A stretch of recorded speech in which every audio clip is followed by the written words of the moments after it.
नमस्कार विद्यार्थी मित्रांनो, जोशना पवार या यूट्यूब चॅनलमध्ये आपल्या सर्वांचे मनापासून स्वागत आहे। आज आपण इयत्ता 6वीच्या वर्गाची मराठी या विषयाची संकलित मूल्यमापन 1 म्हणजेच प्रथम सत्र परीक्षा प्रश्नपत्रिका उत्तरांसहित अभ्यासणार आहोत। ही प्रश्नपत्रिका एकूण 50 गुणांची आहे। 10 गुणांची तोंडी परीक्षा आणि 40 गुणांची लेखी परीक्षा। पहा विद्यार्थी मित्रांनो, या ठिकाणी प्रश्न क्रमांक आणि प्रत्येक प्रश्नाला किती गुण निर्धारित करण्यात आलेले आहे ते दिलेले आहे। अगोदर आपण 10 गुणांची तोंडी परीक्षा अभ्यासू। प्रश्न पहिला, खाली दिलेल्या सूचनेनुसार कृती कर। एकूण 5 गुणांसाठी आहे प्रश्न पहिला। त्यातील अ प्रश्न आहे, रेल्वे स्थानक किंवा बस स्थानकावर तू ऐकलेल्या कोणत्याही 3 सूचना सांग। 1. आपल्या मौल्यवान वस्तूंची काळजी घ्या। 2. अनाथाश्रम किंवा भिकारी यांना पैसे देऊ नका। हा प्रश्न पाऊस या शब्दाशी संबंधित 2 नादमय शब्द सांगा 2 गुणांसाठी। जाऊस, येऊस। प्रश्न दुसरा, तुझ्या शाळेच्या प्रांगणात पुस्तकांचे प्रदर्शन भरणार आहे, याबाबत अधिक माहिती मिळवण्यासाठी तुझ्या शाळेतील शिक्षकांना कोणते 5 प्रश्न विचारशील ते सांग। 1. हे प्रदर्शन कधी आणि कोणत्या वेळेत भरेल। 2. प्रदर्शनात कोणकोणत्या प्रकारची पुस्तके उपलब्ध असतील। तिसरा प्रश्न, पुस्तकांवर काही सवलत मिळेल का। चौथा प्रश्न, प्रदर्शनात काही नवीन लेखकांचे आगमन होणार आहे का। आणि 5वा प्रश्न, या प्रदर्शनातून पुस्तके विकत घेता येतील का। असे 5 प्रश्न लिहिले तर तुम्हाला त्या ठिकाणी 5 गुण मिळतील। लेखी चाचणी प्रश्न तिसरा 5 गुणांसाठी आहे। खाली दिलेल्या मुद्द्यांच्या आधारे गोष्ट लिही व गोष्टीला समर्पक शीर्षक दे। या ठिकाणी मुद्दे देण्यात आलेले आहे आणि त्या मुद्द्यांवर आधारित गोष्ट आपण लिहिलेली आहे। शीर्षक आहे प्रामाणिकपणाचे फळ। गोष्ट, एक शाळकरी मुलगा होता, त्याचे नाव विक्रम होते। तो खूप हुशार आणि प्रामाणिक होता। एकदा त्याच्या शाळेत पालक सभेचे आयोजन करण्यात आले होते।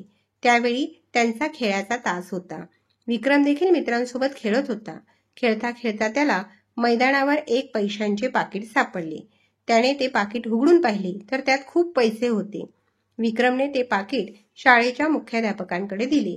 मुख्याध्यापकांनी विक्रमच्या प्रामाणिकपणाचे खूप कौतुक केले आणि त्याला शाबासकी दिली। मुख्याध्यापकांनी ज्या पालकांचे पाकिट हरवले होते त्यांना पाकिट परत दिले। त्या पालकांनी देखील विक्रमचे खूप आभार मानले। या घटनेमुळे विक्रमला खूप आनंद झाला व त्याला प्रामाणिकपणाचे महत्त्व समजले। प्रश्न चौथा, खालील परिच्छेद काळजीपूर्वक वाच व त्याखाली दिलेल्या प्रश्नांची उत्तरे लिही। 5 गुणांसाठी आहे। पहा परिच्छेद व्यवस्थित वाचा। सर्वच प्रश्नांची उत्तरे ही परिच्छेदमध्येच आहेत। परिच्छेदाचा पुढील भाग देण्यात आलेला आहे आणि त्यावर आधारित अ प्रश्न 1 गुणासाठी आहे। वारली चित्रकलेतील महत्त्वाचा घटक रेषाकृती। पर्याय क्रमांक 2 बरोबर आहे।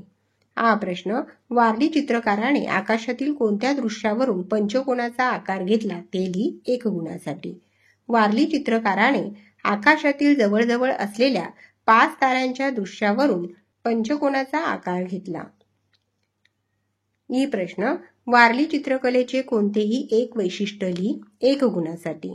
वारली चित्रकलेचे एक वैशिष्ट्य म्हणजे निसर्ग आणि सृष्टीला समजून घेण्याची आणि ती चित्राकृतीतून प्रकट करण्याची कला होय। ही प्रश्न, वारली कला विचार करण्यासारखी का आहे ते लिही 2 गुणांसाठी। वारली कला विचार करण्यासारखी आहे कारण ती साध्या साध्या रेषा आणि वळणे यांच्या अवलोकनातून अनेक आश्चर्यकारक आकार व रचनांची प्रेरणा देते। पुढे आहे प्रश्न 5वा, खालील कविता वाच व त्याखाली दिलेल्या प्रश्नांची उत्तरे लिही 6 गुणांसाठी। या ठिकाणी कविता देण्यात आलेली आहे। रंगरंगुल्या सान सानुल्या गवत फुला रे गवत फुला। गवत फुलावर आधारित ही कविता आहे आणि कवितेवर आधारित अ प्रश्न 1 गुणासाठी आहे। एका शब्दात उत्तर लिही। 1. कवितेत वर्णन केलेल्या घटकाचे नाव गवत फूल। हा प्रश्न, कवितेतील मुलगा गवत फुलाची भाषा शिकून काय करू इच्छितो ते लिही 1 गुणासाठी। कवितेतील मुलगा गवत फुलाची भाषा शिकून त्याला गोष्टी सांगू इच्छितो। ही प्रश्न, खाली दिलेल्या अर्थाची ओळ कवितेतून शोधून लिही 1 गुणासाठी। तुझ्या विविध रंगछटा पाहून मी गुंग होऊन हरकून गेलो। कवितेतील ओळ आहे, पाहून तुझला हरकून गेलो अशा तुझ्या रे रंग कळा. ई प्रश्न, बागेतील फुलझाडांची काळजी घेण्याबाबत तू कोणत्याही 3 सूचना लिही 3 गुणांसाठी. 1. झाडांना नियमितपणे पाणी घालावे. 2. झाडांच्या आजूबाजूला वाढलेले तण आणि सुकलेली पाने नियमितपणे काढून टाकावीत. 3. झाडांना योग्य प्रमाणात खत द्यावे. आणि 4. फुलझाडांची फुले तोडू नये. प्रश्न 6. तुझ्या शाळेत घेतल्या गेलेल्या बालसभेबाबतचा अनुभव 7 ते 8 वाक्यात लिही 4 गुणांसाठी. उत्तर, गेल्या शनिवारी आमच्या शाळेत बालसभा आयोजित केली होती आणि मला त्यात बोलण्याची संधी मिळाली. बालसभेचा विषय स्वच्छता हाच परमधर्म असा होता. सर्व विद्यार्थ्यांनी उत्साहाने सहभाग घेतला. मी शाळा आणि घर स्वच्छ ठेवण्याचे महत्त्व सांगितले. शिक्षकांनी आणि मुख्याध्यापकांनी माझ्या भाषणाचे कौतुक केले. सर्वांशी माझे विचार मांडण्याचा हा एक चांगला अनुभव होता. अशा सभांमुळे नेतृत्व गुण आणि आत्मविश्वास वाढण्यास मदत होते. भविष्यात अशा आणखी कार्यक्रमांमध्ये सहभागी होण्याची माझी इच्छा आहे.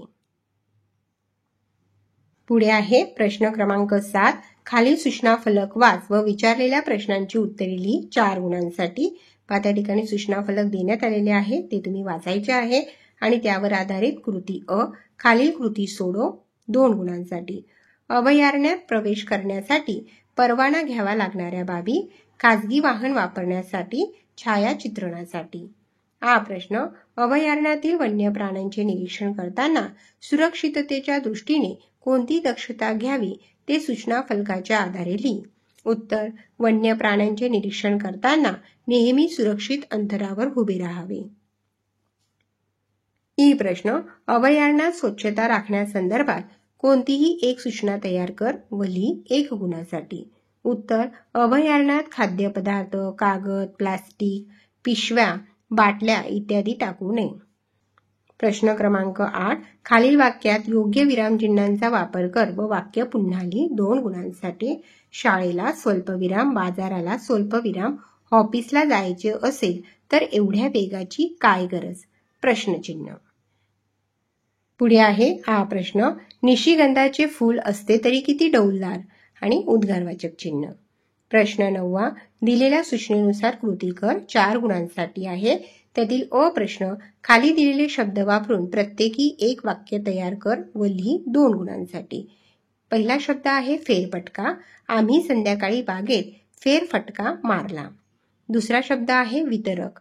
या पुस्तकांचा वितरक कोण आहे?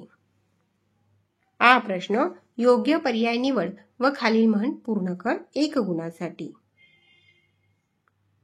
आणि म्हण तयार झालेली आहे, शहाण्याला शब्दांचा मार. ही प्रश्न, खाली दिलेल्या वाक्प्रचाराचा वाक्यात उपयोग कर व लिही 1 गुणासाठी. हातभार लावणे. शेतात काम करताना मी माझ्या वडिलांना हातभार लावला. प्रश्न 10. तुझ्या परिसरातील एका फळ विक्रेत्याविषयी खाली दिलेल्या मुद्द्यांच्या आधारे 7 ते 8 वाक्यात माहिती लिही 5 गुणांसाठी. मुद्दे आहेत नाव, स्वभाव, दिनक्रम, ग्राहकांशी नाते, वेगळेपण इत्यादी. आणि माहिती, माझ्या परिसरातील फळ विक्रेत्याचे नाव सुरेश आहे. तो खूप मनमिळावू आणि प्रामाणिक आहे. तो रोज सकाळी लवकर उठून बाजारात जातो आणि ताजी फळे आणतो. त्याचे ग्राहकांशी खूप चांगले संबंध आहेत. तो नेहमी हसतमुख असतो आणि ग्राहकांशी आदराने बोलतो. त्याचे दुकान नेहमी स्वच्छ असते आणि तो फळांची मांडणी आकर्षक पद्धतीने करतो. त्यामुळे त्याच्या दुकानात नेहमी गर्दी असते. सुरेश त्याच्या कामात खूप मेहनती आणि निष्ठेने असतो. हेच त्याचे वेगळेपण आहे.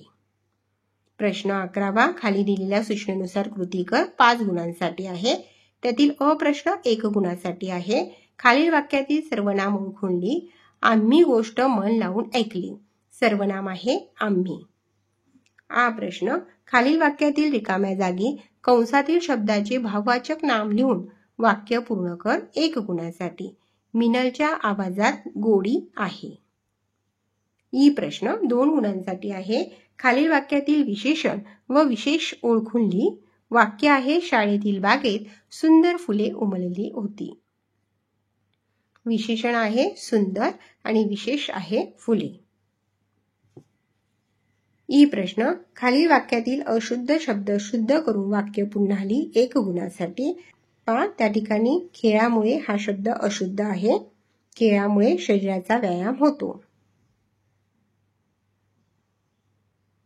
पहा विद्यार्थी मित्रांनो, या ठिकाणी आपण इयत्ता 6वीच्या वर्गाची मराठी या विषयाची संकलित मूल्यमापन 1 प्रश्नपत्रिका उत्तरांसहित अभ्यासली. व्हिडिओ आवडल्यास व्हिडिओला लाईक करा आणि चॅनलला सबस्क्राईब करून ठेवा, जेणेकरून या पुढचे जे नवनवीन शैक्षणिक व्हिडिओ मी यूट्यूबवर टाकेन त्याचे नोटिफिकेशन अगोदर तुमच्यापर्यंत पोहोचेल.